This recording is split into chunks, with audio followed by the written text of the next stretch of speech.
This is Matthew Cratter from Bitcoin University, and today I wanted to talk about how BlockFi and FTX customers have unfortunately been wrecked again, and this will be filed in that category of not your keys, not your Bitcoin, which we were talking about in yesterday's video when I was discussing Bitcoin IRAs. Be very careful.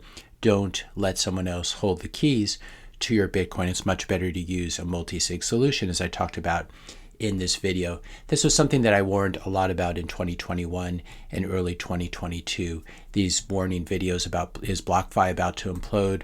Is BlockFi going to zero? And also about FTX. This video from November 7th, just a couple weeks before FTX completely imploded.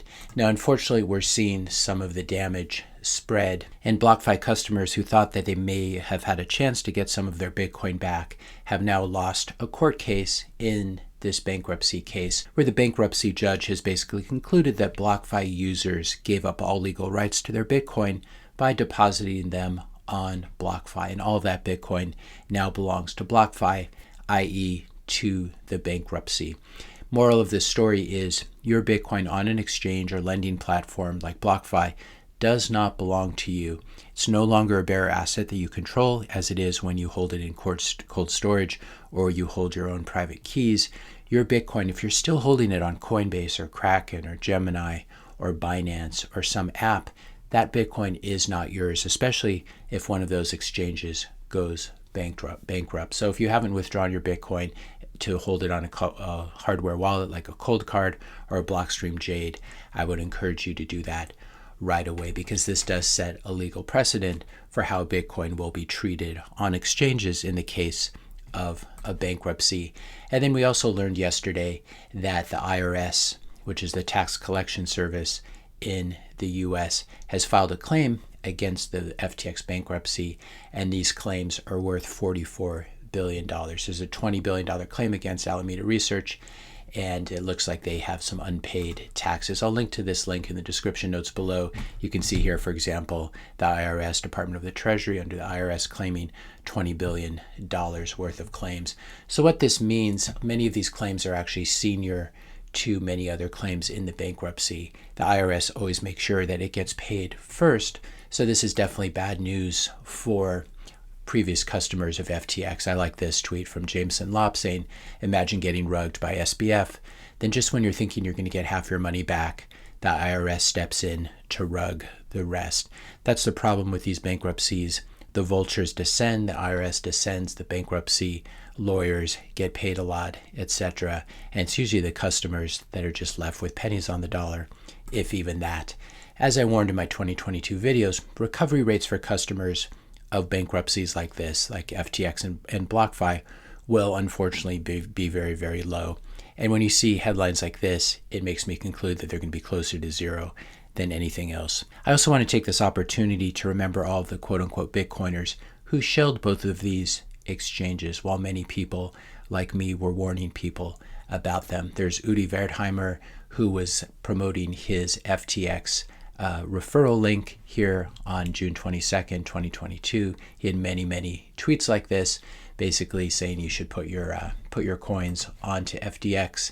There was Nick Carter, who was making fun of people who are saying that BlockFi was an unstable construction. Of course, he and his venture capital fund were large investors in BlockFi.